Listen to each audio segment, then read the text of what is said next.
Welcome to my site, everybody. My name is Paul Smyers. I am a real estate agent in the beautiful state of Virginia.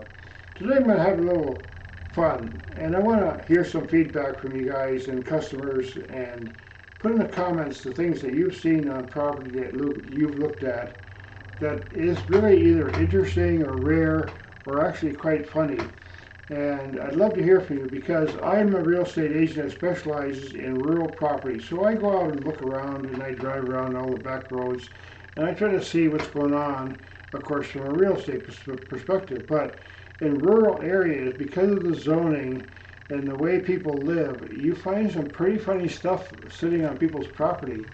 And like old cars, and I found one property that has an old boat. They look like they're building an old PT boat from the World War II, and there's all this plywood and everything, and it's sitting under an awning. And I've driven by this property for like 3 years, and it's sitting there like, are they ever going to finish that boat, or what's going to happen with it?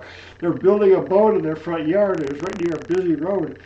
So it's kind of funny, but some of the rare things I've seen on properties, I've seen springs, I've seen little mines that are people mining for mica back in the old days.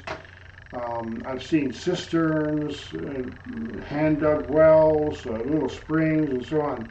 So the point of this video, I want you to tell me in the comments where you're from and what kind of weird things that you might have seen on property. You'll find some of the rural properties have mobile homes on their own land, and you might have to like cover your eyes because some of the properties I've driven by, like, I don't want to see that. I don't want that in my memory.